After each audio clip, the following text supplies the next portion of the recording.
about to nod to Jermaine.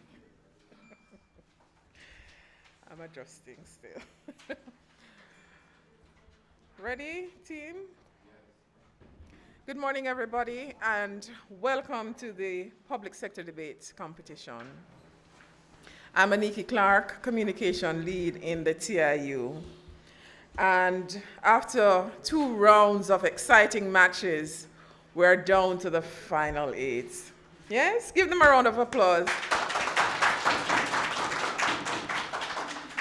So we're down to Jamaica Customs Agency, Jamaica Information Service, Ministry of Finance and the Public Service, Ministry of Foreign Affairs and Foreign Trade, Ministry of Industry, Investment and Commerce, Ministry of National Security, the Statistical Institute of Jamaica, and Victoria Jubilee Hospital. A very warm welcome to those joining us via our social media platform. As mentioned, we're down to the final 8, and in this match today, we have the Ministry of Finance and the Public Service and the Ministry of Foreign Affairs and Foreign Trade debating the Moot. Be it resolved that Jamaica should adopt an executive president as opposed to a non-executive one when it becomes a republic. A very topical issue, right? So it's interesting to hear the arguments today. At this point, I invite the teams to introduce themselves, starting with the Ministry of Finance on my extreme right.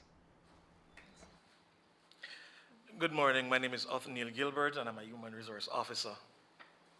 Good morning, everyone. I am Pedroy Garvey, Acting Senior Director, Employee Welfare Management Unit. Good morning, everyone. I'm Colleen Cohen, Corporate Communication Manager. Thank you, team. Proposition, and then Ministry of Foreign Affairs and Foreign Trade. Good morning, everyone. My name is Tisana Clark, Foreign Service Officer in Economic Affairs Department. Good morning, everyone. I'm Chantal Richardson DePass, Acting Librarian. Good morning, everyone. I'm Carly Lear, Customer Service Manager for the Customer Service Unit. Thank you very much, teams. And at this point, I invite the judges or partners from JADE to introduce themselves. Thank you very much, Aniki. Good morning, everyone. My name is Jermaine Barrett, and I will be the chair adjudicator for this match. Good morning, everyone. My name is Roshana Jarrett, and I'll be your wing adjudicator. Good morning, everyone. I'm Ravon Thomas Matthews, and I'll be your second wing adjudicator. Thank you very much, judges. And at this point, I hand over to Chair Judge Jermaine Barrett to guide us through the match. Thank you very much. This House is now called to order, and you would have heard the motion, or the moot rather, and you are now ready to debate. But just before we begin, just a reminder of the important rules, specifically in relation to the time signals and the time allocations. The first 2 speakers, one on either side, is allotted 8 minutes. Then the second speaker is allotted 7 minutes. The third speaker is allotted 5 minutes. And we will pause at the end of the opposition third speaker for 1 minute to allow for the fine-tuning of the reply speeches. At the end of that 1 minute, we'll resume with the reply speaker on the opposition side. The debate will conclude with the presentation, the reply presentation from the proposition. Are there any questions? No. All right, that's good. Seems we've been learning and we are perfectly ready to get the show on the road. All right, so in terms of the time signals, you have 1 minute, 2 minutes rather, protected times. So the first and last minute of your substantive speeches are protected. You will hear a single dinging of the bell. That signals that you've spoken for 1 minute, and then you'll hear another ding signaling that you have 1 minute to go. When you're out of time, you will hear 2 dings of the bell, right? That signals that you're out of time, but you might hear that midway making a final thought, completing a sentence, so we give you 15 seconds extra. So at the end of that 15 seconds, we will ding the bell continuously, at which point it is in your best interest to get off stage and make way for the next speaker. Excellent. Of course, that applies to the first 3 speakers on each of the teams. There are no points of information allowed for the reply speeches, and in between the first and second dings, points of information are allowed. In fact, they are encouraged. All right? So, with that said, ladies and gentlemen, I now call upon the first speaker from the proposition side to open the debate. Hear, hear.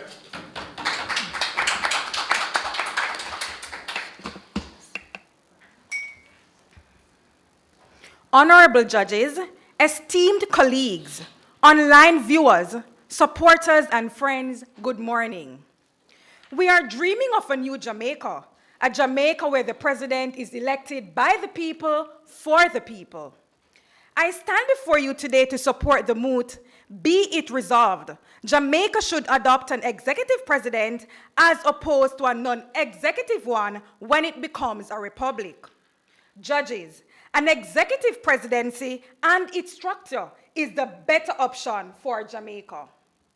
To establish our stance, I will define a few key terms. According to Britannica, an executive president is defined as a person constituting the branch of government charged with executing or carrying out the laws, appointing officials, formulating and instituting policy, and providing diplomatic representation.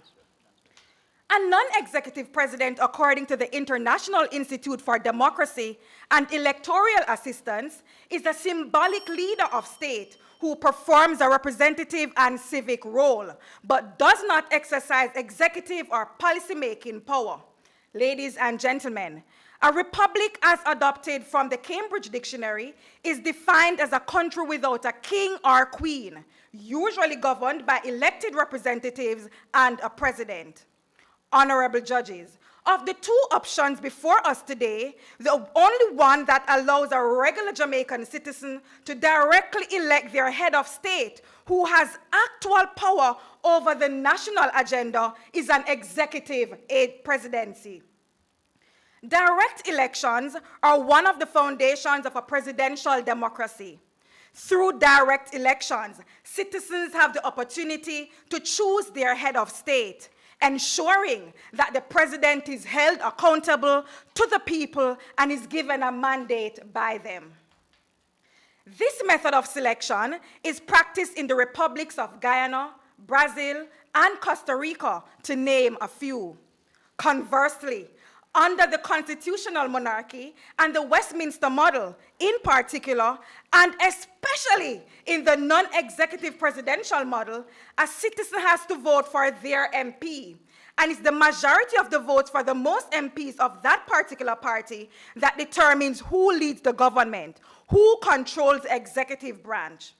In this new republic, there is a separation that allows the citizen to directly choose the direction they want the country to go, separate from the direction they want the constituency to go. This, ladies and gentlemen, is preferable because if you believe that you have a non-performing member of parliament, you can punish that person and vote for a more suitable member of parliament without compromising your vision for the country as a citizen.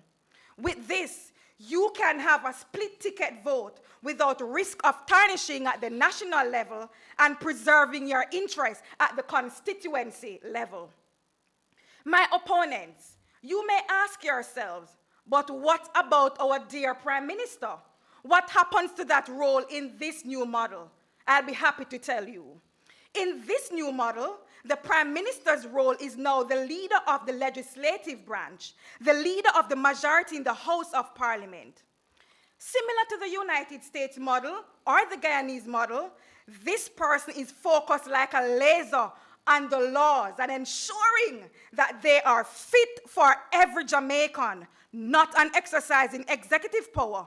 This is the better option. Another key distinction and benefit of an executive presidency over the non-executive presidency is the capacity to formulate your cabinet with technocrats and experts, yes, instead of members of parliament. This means that we no longer have to look at the 49 people in the lower house and the 13 people in the upper house who may have been winners of their particular contest, but don't have the ability to run an economy, manage massive healthcare system, and manage the logistics of a transport and mining sector declined.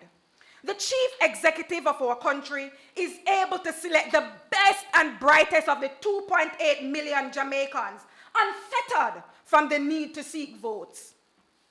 This is practiced in Sweden, Netherlands, and the Luxembourg, and to great effect because now we can focus our best minds on their assigned portfolio responsibility and not on political and constituency matters.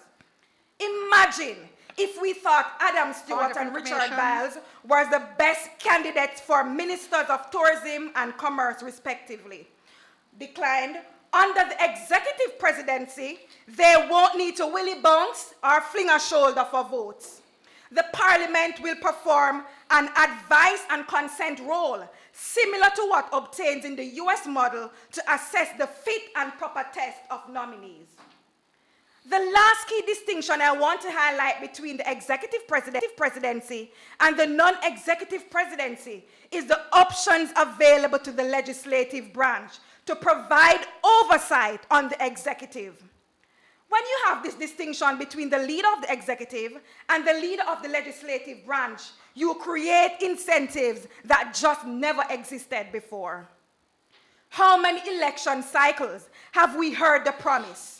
Fixed election dates, the right to recall, impeachment, and term limits. But we have never seen it implemented. And we suggest that's because incentives have never been aligned.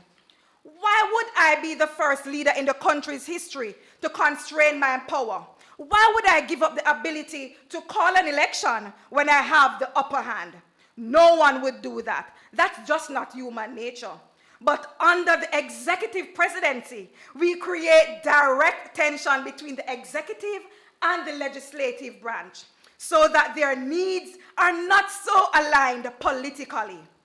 There is no reason for the executive to be checked by the legislative branch, and the strongest checks that can be applied to ensure that the executive doesn't go into dictatorial direction would be term limits and fixed election date. This is just not available in the status quo, but becomes a real possibility under the executive presidency. Jamaicans need a transformational change. If we want to realize the vision of independence and of being a republic, we must break the status quo.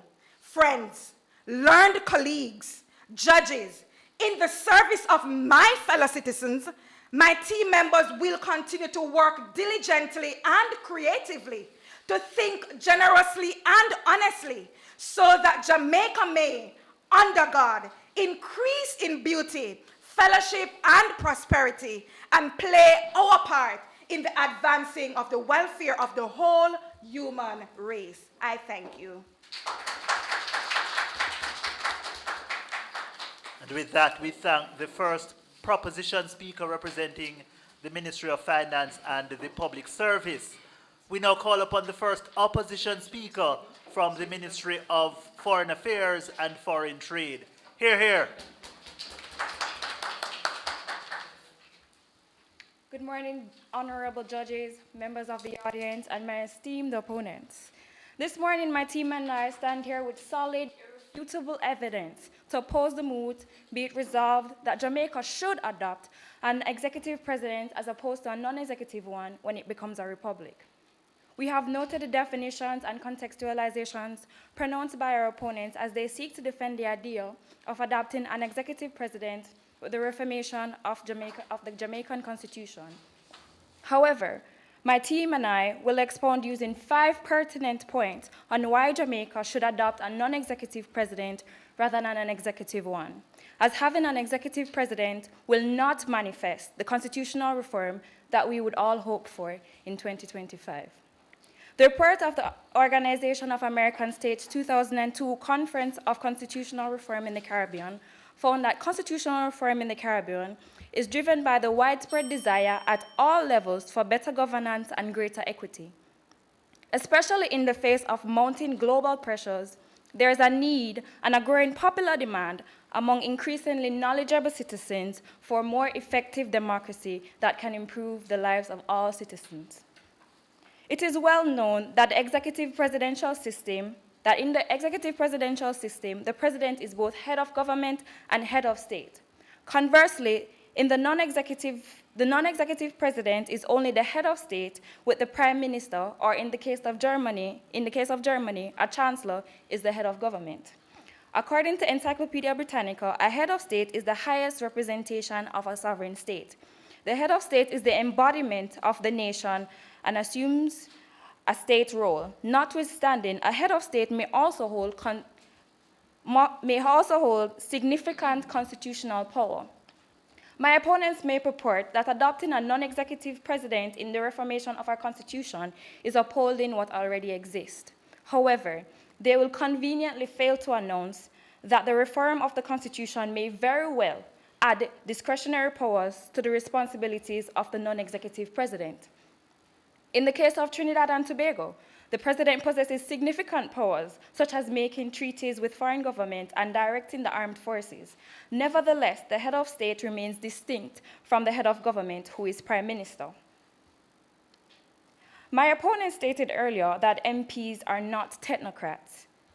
Would you not agree that our very own Minister of Finance is a well-educated, astute, and brilliant technocrat in his respective ministry? In politics, the executive is the branch of government charged with executing or carrying out the laws, appointing officials, formulating and instituting foreign policy. As first speaker, I will outline why Jamaica should adopt a non-executive president by using 2 points. One, that the non-executive president protects the political neutrality of the state, and two, that the process of choosing a non-executive president is more inclusive than that of choosing an executive one. The second speaker will expound on why Jamaica should adopt having a non-executive president by outlining the state functions that the head of state has and the stability that a non-executive presidential system in Jamaica may ensue. The third speaker will expound on the disadvantages of having an executive president, namely gridlocks and abuse of power. Turning now to my first point. Jamaica should adopt a non-executive president when it becomes a republic, as this will protect the political neutrality of the state. The role of the head of state should personify the very spirit of the nation, its unity and togetherness, integrity and pride. The separation of responsibilities between head of state and head of government helps to shield both the non-executive office and the executive office. We must maintain the distinction between the transient political executive office and the permanent institutions of the state, which are supposed to be politically neutral and for the benefit of all that are governed.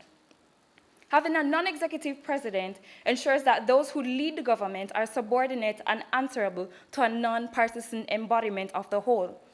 In a 2008 journal, Boston University professors Guerin, Thacker, and Marino found that the presidential system fosters a more personalized and free-floating style of leadership centered on the individual politician. Non-executive heads of state are not expected to direct institutions in person, but by their office, use their power to prevent institutions from fulfilling politically divisive objectives that are a detriment to the state.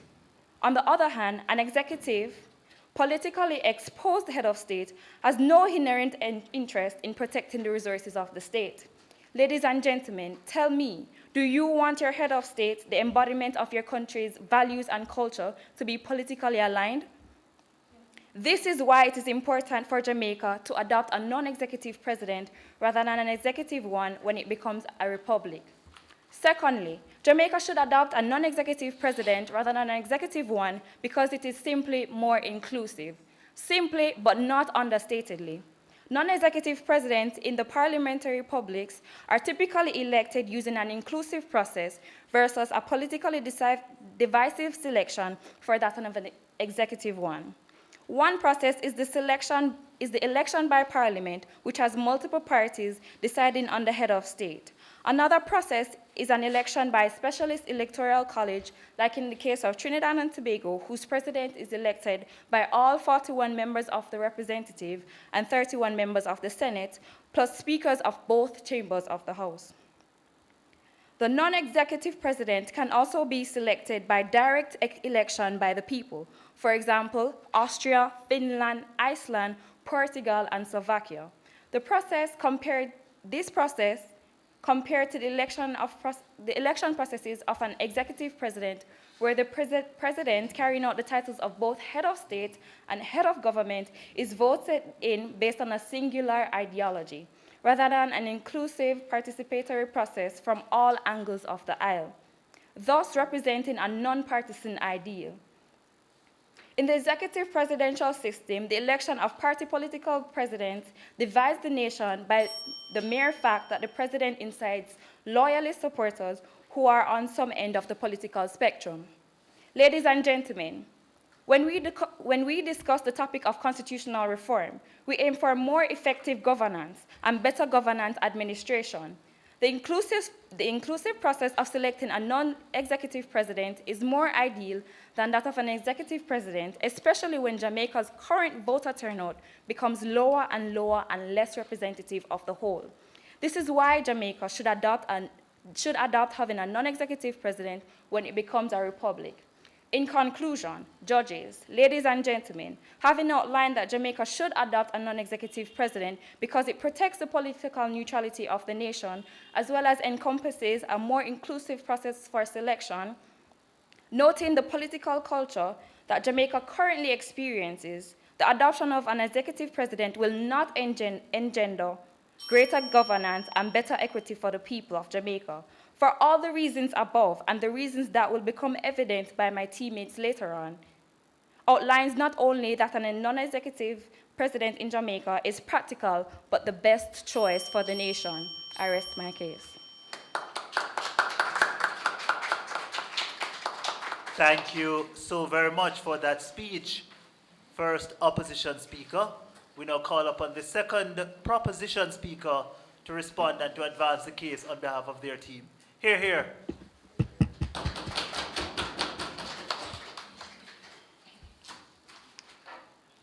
Honorable judges, opponents, members of the audience, salutations. Jamaica should adopt an executive president when it becomes a republic. Now, I've been listening to the first speaker of the opponents, and I am not, it doesn't seem clear that they understand the moot. Firstly, you have to listen, pay attention to the points we are raising. My first speaker did not say that MPs cannot be technocrats. We mentioned that in our model, MPs will be separated from technocrats, allowing for a better running of the government. You claim inclusivity, yet you are saying that only a select few in parliament will vote for who is the president. Is that inclusivity? Inclusivity means everybody takes part. In our model, the entire populace, voting populace, will choose who the president is. Nevertheless, a republic with an executive president ensures greater separation of powers. This governmental structure consists of three co-equal arms: the executive, which is run by the executive president, the legislative, which is the House of Lawmakers, and the judiciary, which consists of the judges. In this structure, the president's role is one of leadership and authority and allows for focus on delivering a visionary mandate without being saddled with the distracting rigors of running both the cabinet and the legislature. The president can perform the substantive leadership and key critical roles, whilst the legislature and elected members can focus on their core functions, which is making and passing laws and representing their constituents. In Jamaica currently, we have a non-executive type of head of state, with the Prime Minister as the head of government, head of cabinet, the House, and the Senate, and the primary decider on who becomes the figurative head of state, which means in practice, the Prime Minister controls two of the three arms of government and selects who he wants to be head of state. This has resulted in Jamaica being in a precarious state politically. The Prime Minister, with his supermajority, forces laws through the legislature. He delays calling elections until polls are favorable, calling snap elections, calling elections during a pandemic, declaring prolonged states of emergency, and causes all sorts of constitutional panic. Government badness is what the term that is used. This is unacceptable. This situation cannot continue in our new republic. With the executive model, the three branches of government will be separate and have an even spread of power. This helps to stop any single branch from having an overwhelming advantage by ensuring that no one branch has too much control over public policy and act as a check and balance of each other. Now imagine honorable judges, members of the audience, and Team MOF supporters streaming online. Imagine a Jamaica where we realize our full potential and impact the global stage even more than how we do today. Imagine we have a society where services and amenities are readily available unconditionally to all citizens, where we have a system which facilitates every citizen's pursuit of their dreams, happiness, and personal fulfillment with dignity. Recall the promise of independence in 1962, when we collectively decided to break the colonial shackles, but kept the Queen as head of state. What has been the result? Point of information. Denied. What has been the result of this half step? We developed garrison politics, a partisan divide on all important matters, stagnated development, and voter apathy. Today, at this juncture, we, like in 1962, there's a decision to be made on our destiny. If we select a non-executive president, it would be like swapping black dog for monkey. Changing the title of the office of Governor General to President and becoming a republic in name only. This cannot work. Now, something tells me that we should be so much more. Point of information. I feel it, and I know you all feel it. Denied. We could be so much more than what we are today. More than garbage-riddled streets. More than water lockoffs if rain don't fall for a week. More than bad roads and bridges crumbling all over the island. We cannot achieve the Jamaica we deserve with a non-executive type of government. We have 60 years of precedence that shows what happens if we do. The status quo would remain, and things like making campaign promises to have fixed election dates or better politics, and as soon as office is assumed, no action is taken. There are too many bad examples of why a non-executive presidential structure is neither fit nor proper, given our people's unique tendencies and ways. The Jamaica we all know that we deserve is just beyond our grasp. We see countries that started on their development journeys after us and are way more advanced than us. Instead of boasting about a South Coast highway, we should have been boasting about the first high-speed train in the Caribbean that takes us from Kingston to Montego Bay in less than half an hour. We should have been boasting about Jamaica being the financial capital of the Caribbean with skyscrapers piercing the waterfront skyline downtown.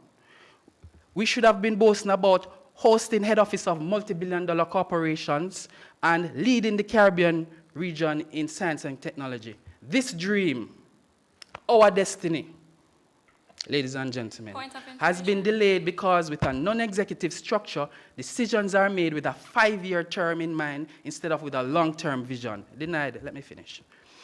With an executive presidency, visionary plans which would facilitate all these glorious ambitions can be implemented with confidence, given the long-term stability our model provides.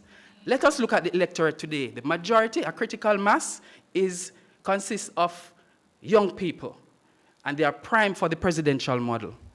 What happens internationally is widely known because of technology and social media, and today we are exposed to what happens in these jurisdictions. Now, this generation wants an executive presidency. We hunger for a change, and a complete transformation of our government, a revolutionary change, is needed, and the young people is the center of every revolution.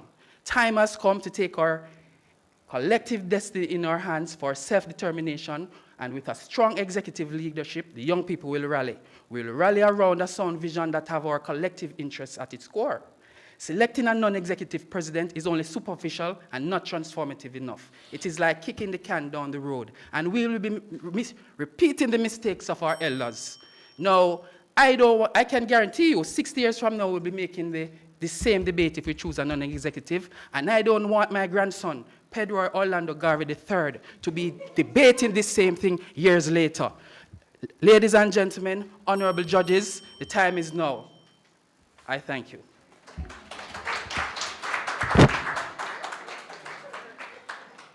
And we thank you as well. Thank you so very much for that speech.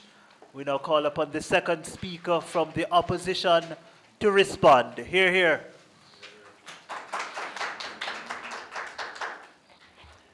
Judges, my opponents, ladies and gentlemen, good morning. As the second speaker of the opposition, I will build on the points shared by my first speaker. I will outline 2 key reasons why Jamaica should adopt a non-executive president.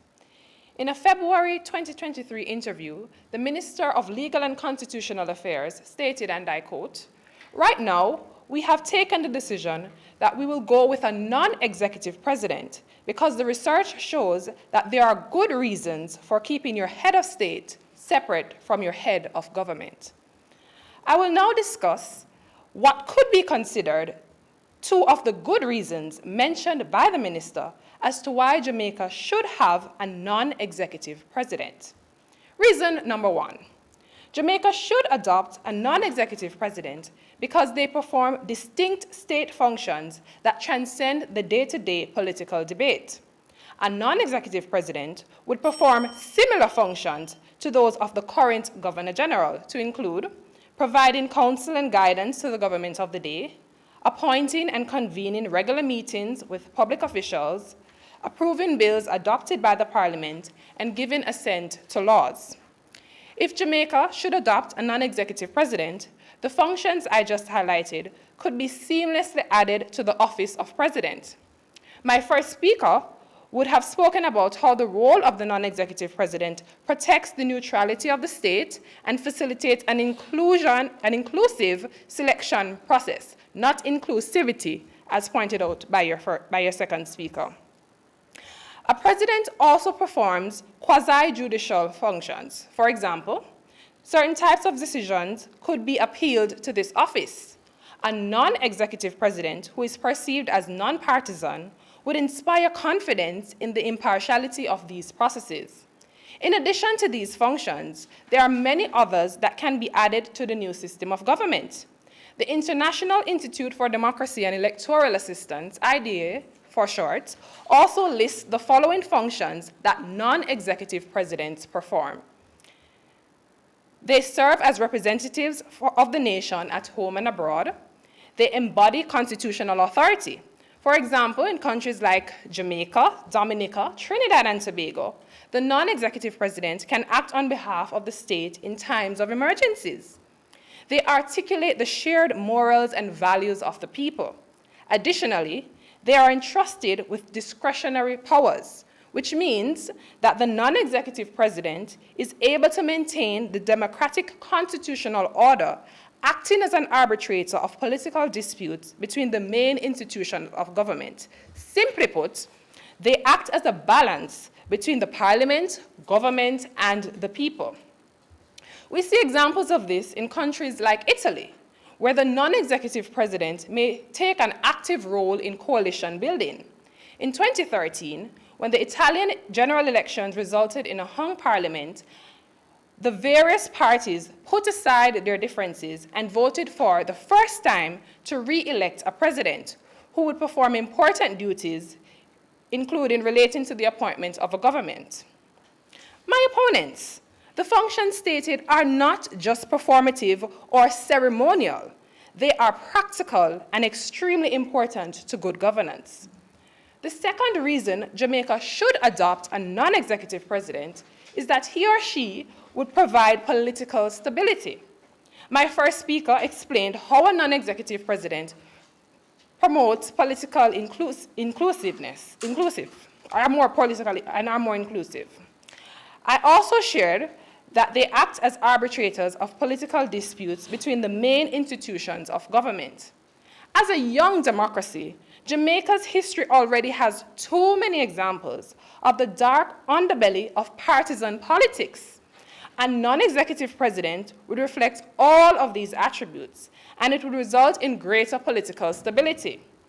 Beyond the wider benefits of political stability, a direct and tangible advantage is that a non-executive presidency would support stability of current institutions, which would be a better use of resources at this time. Many of the government institutions that exist in Jamaica would have to do a complete overhaul in terms of their operations and procedures to align with a completely new system of government. Additional physical resources like office buildings would also be required. This change would require extensive allocation of large amounts of financial and human resources over a longer period of time. The government of Jamaica has articulated that they wish to make Jamaica a republic by 2025. Constitutional reform is already a cumbersome and expensive process, my opponents. Do you really believe that changing to an executive presidency can happen by this time? Having successfully completed difficult IMF programs involving the public wage bill, can Jamaica afford to incur all these additional costs at this time? My opponents, does your ministry have the money to do that right now? If we progressively build on the current political and institutional framework, which has the functions of head of state being separate from the head of government, instead of adopting the dramatic change that comes with selecting an executive president, the transition to a republic will be a much more efficient use of Jamaica's limited financial and human capital. In a country with many competing priorities, this, my opponent, is the best use of resources at this time. Jamaicans want constitutional reform and greater equity. My first speaker would have explained how a non-executive president promotes political neutrality and is inclusive. I also shared that a non-executive president not only performs distinct state functions, but would provide political stability. Having a non-executive president will allow for an efficient transition and sustainable development of our current institutions. The opposition remains resolute that Jamaica should adopt a non-executive president as opposed to an executive one when we become a republic. I thank you. Thank you very much for that speech. We now go back to the proposition team to hear from their third speaker. Hear, hear.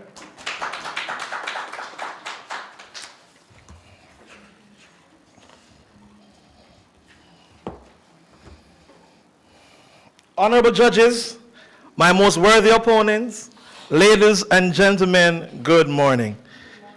I have listened quite keenly to the second speaker of the opposition, where she would have used a quote from an article stating that the government of Jamaica has already decided to go with a non-executive presidency because of recommendations. Honorable judges, let I bring to your attention that Jamaica becoming a republic is nothing new. This has been on the table from 1961. And the recommendation that the opponents are speaking about dates as far back as 1975. Yes, 1975. Jamaica has, today is 2020. Are we in 1975? Those old dated recommendations belong nowhere but in the archive. You would have went on and mentioned that add functions to the head of state. We're clearly on Dean Jackson Miller's program, All Angles, not accepted. The minister would have made it clear, Marlene Malahou-Ford, that Jamaica plans to maintain the current structure and functions of head of state, prime minister, and members of parliament. You speak about timeline. Point of information. Not accepted. You speak about timeline. But my second speaker would have spoken about separation of powers. That we as politicians, there must be a separation of power for efficiency and effective performance of politicians.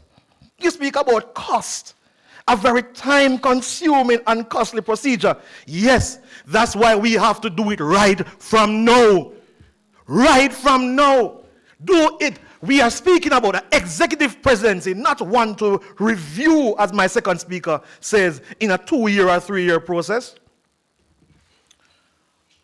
More transparency and equal opportunity is what we as citizens of Jamaica have always desired, but in our cases, not the reality. Honorable judges, we the proposition believe, as outlined by my second speaker, the separation of powers for members of parliament is a critical component of an executive government, which may have a direct impact on transparency and equal opportunity. I draw your attention, yes, I draw your attention to a section of the Ministry of Labor and Social Security's website geared towards informing the public about the US and Canadian farm work program. Ladies and gentlemen, an option on this website titled How to Apply for Benefits or Services outline the route in which citizens should utilize in applying for these benefits, which are as follows. 1, through their members of parliament. 2, through their mayors. 3, through their councillors. And at number 4 is through the ministry's parish offices.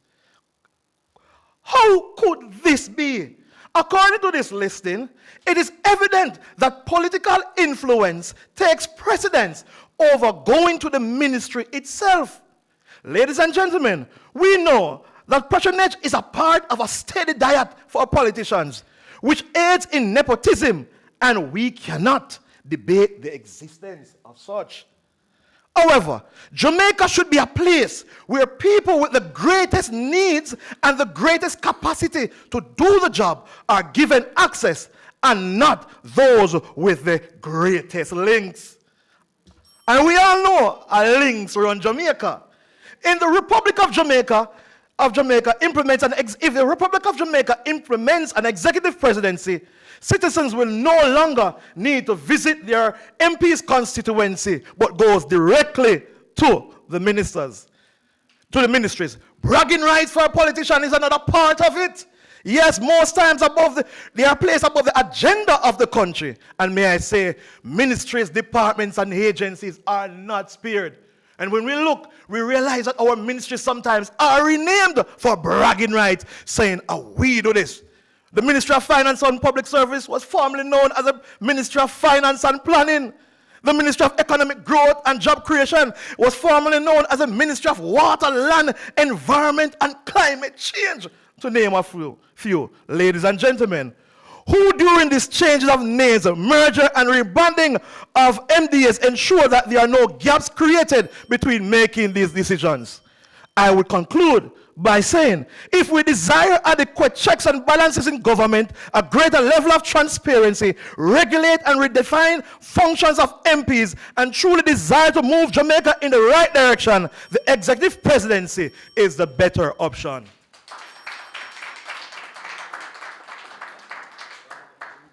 Thank you very much for that speech. And now, to conclude the substantive speeches, we call upon the third opposition speaker. Hear, hear. Good morning, judges, my esteemed opponents, and members of the audience. I wish to thank my opponents for such a lively speech, but I'm going to rebut a few of your points. The first speaker mentioned Sweden. But according to the World Economic Forum, 9 out of 10 of the strongest democratic globally have non-executive presidential, which includes Sweden. The second point I'm going to raise is the third speaker, who apparently misquoted my third speaker. Her statement was taken from 2023 from the Minister of the newly established Legal and Constitutional Affairs. Judges, my humble opponents, and members of the audience, I am here to make it absolutely clear that my team and I have made a concrete and undeniable case as to why Jamaica should not adopt an executive president, but a non-executive one when it becomes a republic. To further augment the case, I will highlight the clear disadvantages of the executive presidency and the clear advantages of embracing a non-executive president to reinforce the main points elaborated by my teammates. Let me begin with the disadvantages. At the outset, we can agree that an executive president has significant power. On the one hand, there are huge threats if this power were to reside in one person who acts as both head of state and government. Why? Because of the potential for abuse, especially when the institutional arrangements to afford checks and balances are not significantly equipped to prevent such occurrences. On the other hand, one of the primary disadvantages of an executive president is the possibility of gridlock. Linz, 1990. Linz, Journal of Democracy, Johns Hopkins University Press, in his article on the perils of presidentialism, argued that the executive presidential system is more prone to gridlock and lack of institutional cooperation. There are many examples of this in the US system, when the legislature is controlled by one party and the presidency by another. Recently, the United States government endured the longest shutdown in history for 35 days, between the 22nd of December to 25th of January, 25th of December 2018 to 25th of January 2019, as Congress and the then president could not agree on the bill for the 2019 budget. This meant several federal departments and agencies representing about 25% of the government functions had to be shut down partially or fully. It affected almost 1 million employees, with many of them having to work without being paid.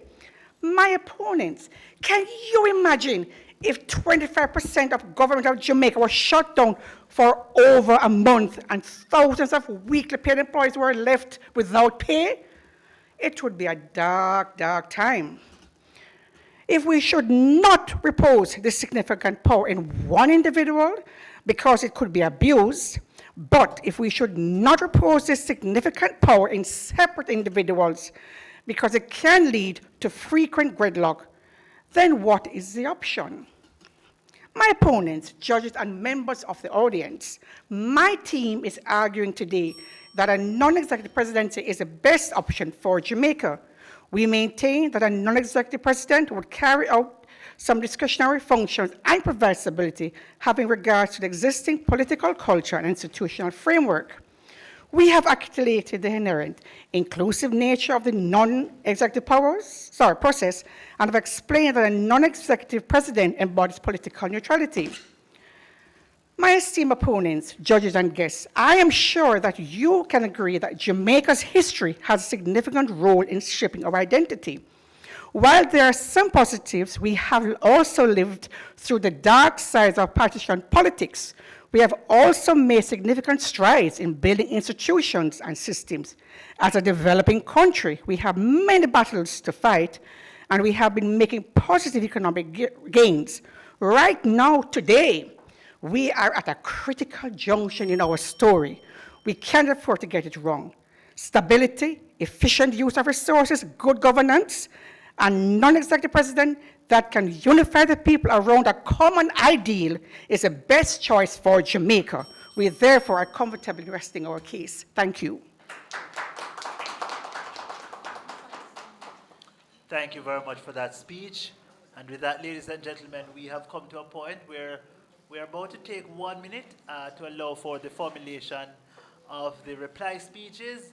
At the end of the 1 minute, we'll resume with the reply speaker from the opposition, followed by that from the proposition. Your 1 minute begins now.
That signals the end of your 1 minute pause.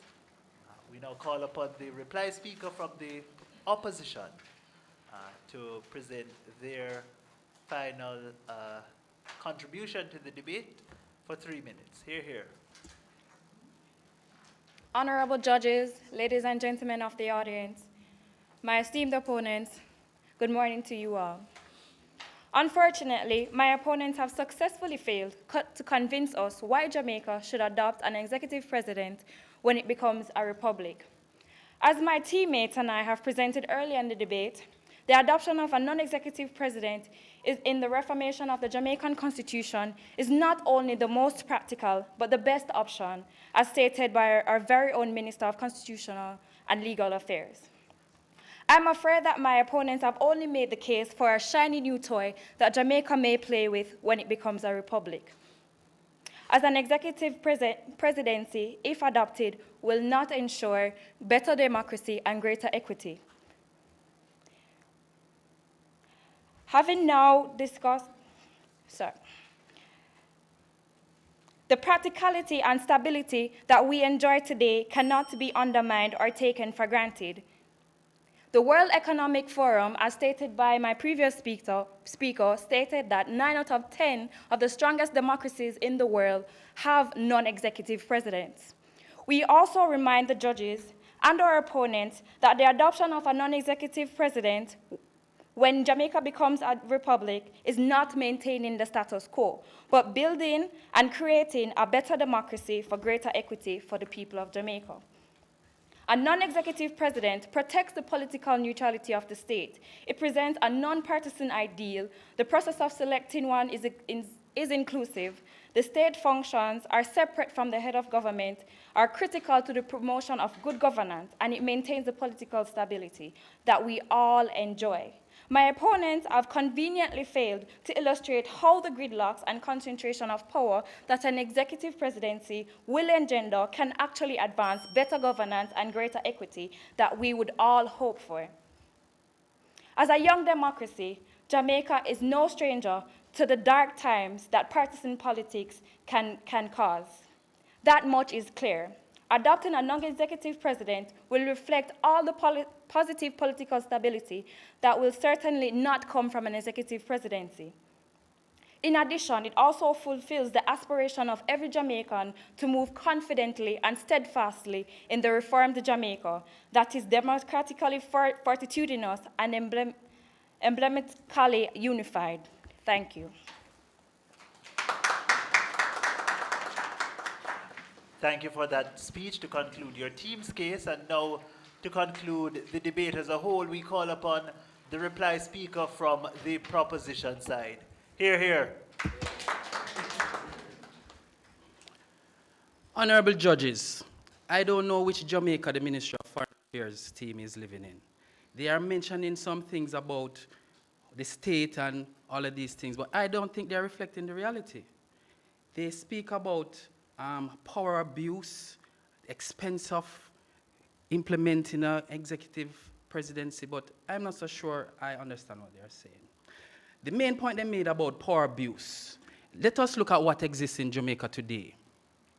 We have one person who controls majority in the House, who controls majority in the Senate, who routinely pass laws, who has control over the army. Some may call it an executive presidency, but in our context, it's called a prime minister. That is abuse. They talk about gridlock and how the 35 days of gridlock was so bad in the US. Let me remind you that we had 2 years of state of emergencies in Jamaica, locking down the country, where citizens could not get food or items and goods were married together and all of these things. The economy suffered as a whole. That's 2 years worth of gridlock under a non-executive presidency, under our current state with a non-executive leader.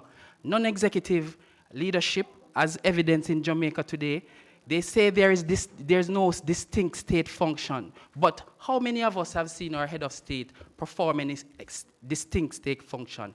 Has it worked? Has any of us in the room ever voted for a head of state? They talk about the head of state being an arbiter. The many constitutional panic that happened recently with the NIDS bill, all of these unconstitutional things. Where was this arbiter? Where was this head of state? right? They talk about stability, and they mention examples spread all across the globe. In Jamaica, there is no stability with the current government as they push through their agenda. They talk about expense. They're saying it will be expensive to implement a executive presidency. I would argue that it would be more expensive to continue on the trajectory we are on. Countless loss of lives, countless loss of investment because of the corruption and the crime. Thank you. Now, they talk about, let me raise a point that my generation, when we watch the vox pops across the country, you hear that we are tired of what exists today and we need a change, right? They call a executive presidency a shiny new toy. But what do we have, what exists today? A rotten, corrupt government to the core that cannot continue into our new republic. Ladies and gentlemen, the theme of my opponent's argument is one of fear. They fear the change. They want us to take baby steps and repeat the mistakes of the past. Change is necessary, and change requires conquering of fear, ladies and gentlemen. Now, I will quote a famous president when he was being inaugurated as president. He said, "Our deepest fear is not that we are inadequate. Our deepest fear that we are powerful beyond measure. It is our light, not our darkness, that most frightens us. We ask ourselves, who am I to be brilliant, gorgeous, talented, and fabulous? Actually, who are you not to be? Jamaica's destiny lies in a republic with an executive head of state." Thank you very much. And with that, ladies and gentlemen, our debate has been brought to a close. I now turn over to our moderator, who will take us to the break.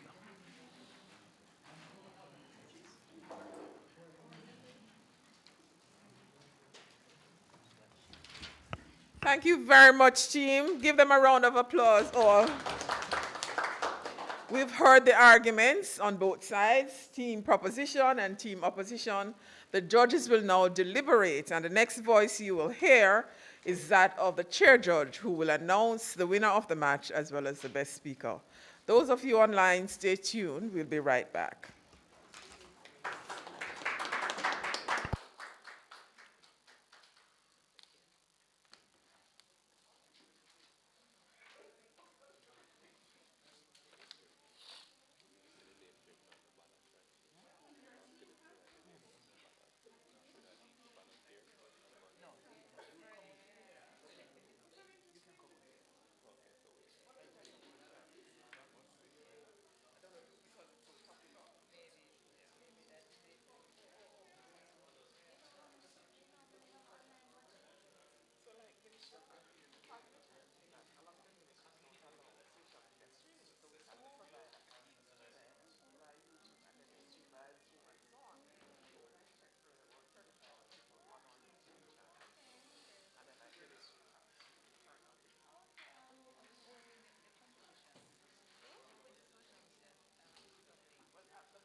I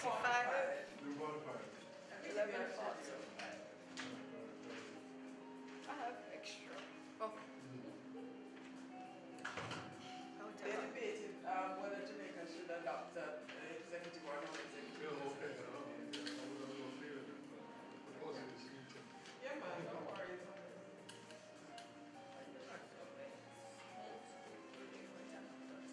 Okay.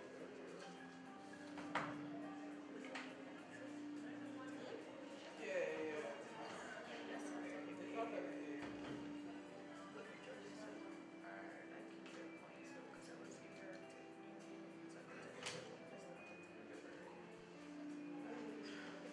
There were more structures in their debates, and they made the points the same. I'm not sure what the other. No, I'm not sure what it is. There is a lot of emotion on this side. Emotion from my big self-fire.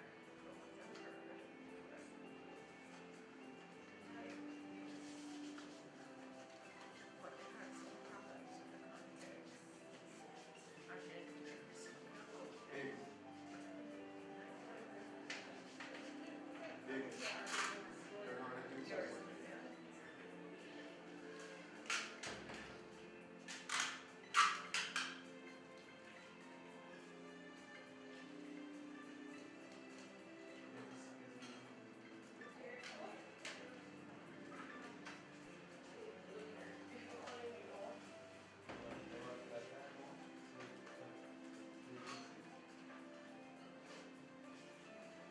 Sorry, can you amend this? What's the competition spell wrong on this? It's missing. Yes, competition.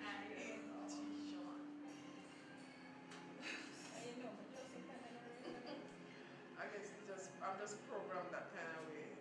So this way, instead of just looking at it, I'm checking the spelling.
Welcome back, ladies and gentlemen.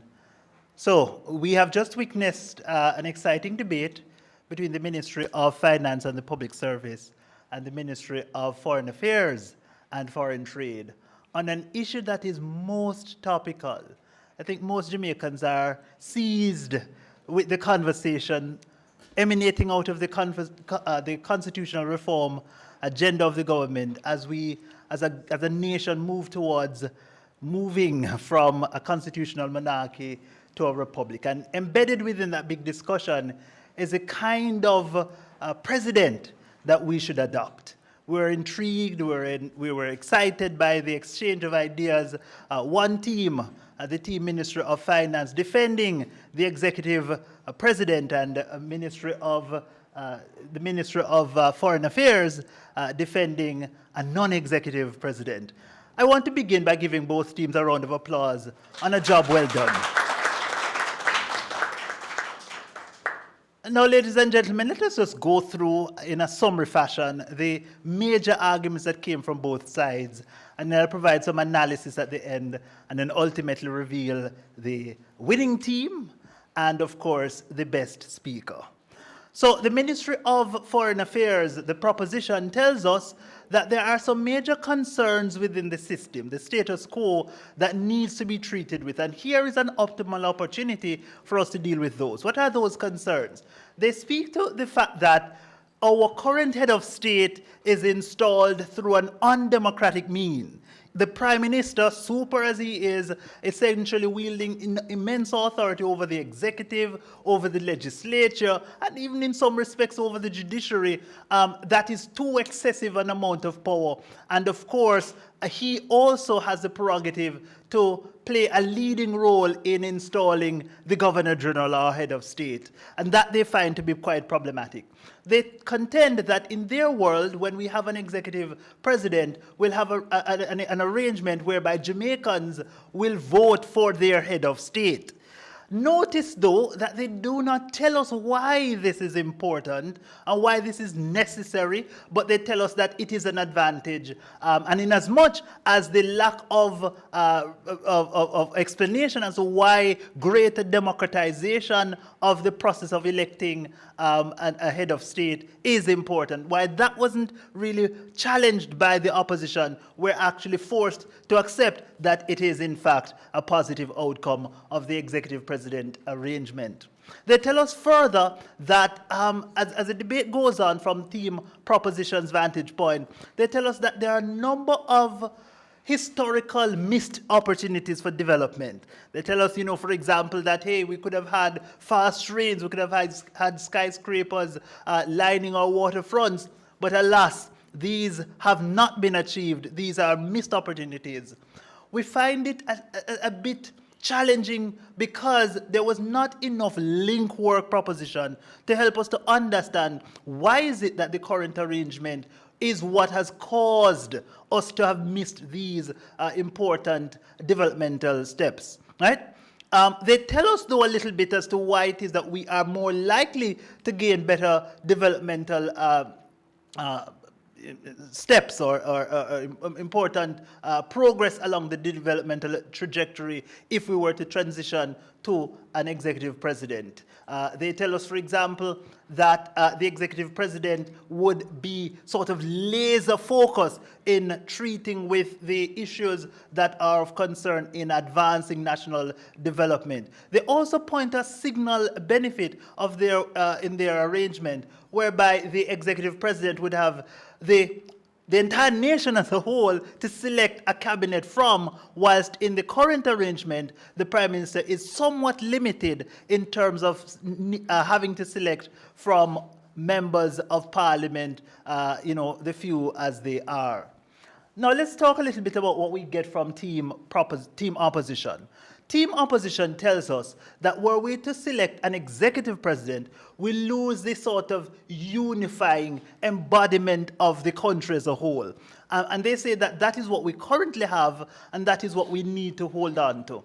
Team proposition tells us that maybe not so, because one, this person is not exactly politically neutral in as much as this person is appointed by a politician, the Prime Minister. Of course, we get no response to that particular argument from team opposition. And so team opposition, we want to encourage you, and both teams in this debate, when you hear an argument coming in a debate, and that argument is responded to, you must try to put forward a response to the response. Yes? Let it not go unanswered. But we get several other advantages coming from team opposition. We hear this idea about cost, that it is prohibitive, it is too costly, and it is absolutely unnecessary. And they say to us that we are likely to enter into a realm of political instability. We don't understand, though, opposition, why political instability is likely to come about if it is that we were to go the route of an executive president. So again, both teams want to caution you against making sort of flash ideas or flash points in the debate without necessarily developing them and linking them to the fundamental tenet and stance that you've taken on the moot at hand. All right? So that said, ladies and gentlemen, having discussed the debate amongst myself and my fellow adjudicators, we came to a unanimous decision that the winner of this match is Team Proposition.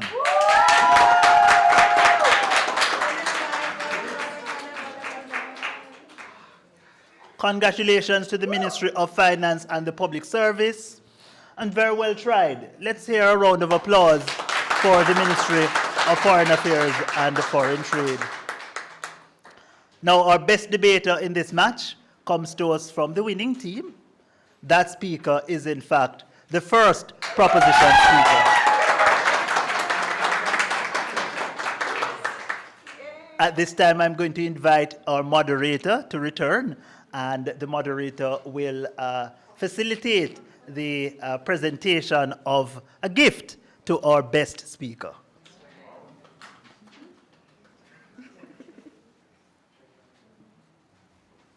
Thank you.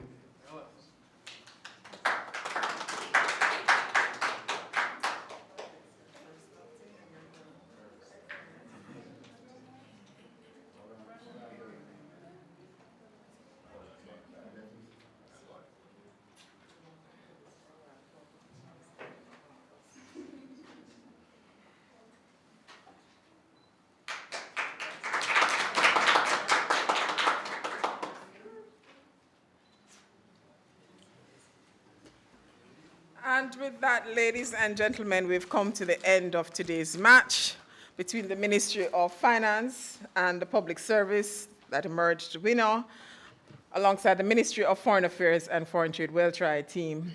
Thank you so much for your attention. We hope you learned something from this match, because as the Chief Judge said, it is the point of, contention may be strong, but you get what I'm saying. It's national, it's part of the national discourse at this point. And so we have had the opportunity to hear from public sector workers, having done the research, their views on whether Jamaica should adopt an executive or non-executive president. So well done, teams. All the best, Ministry of Foreign Affairs, and continue to do well, Ministry of Finance and the Public Service. Thank you for being an awesome audience. Have a good rest of the day.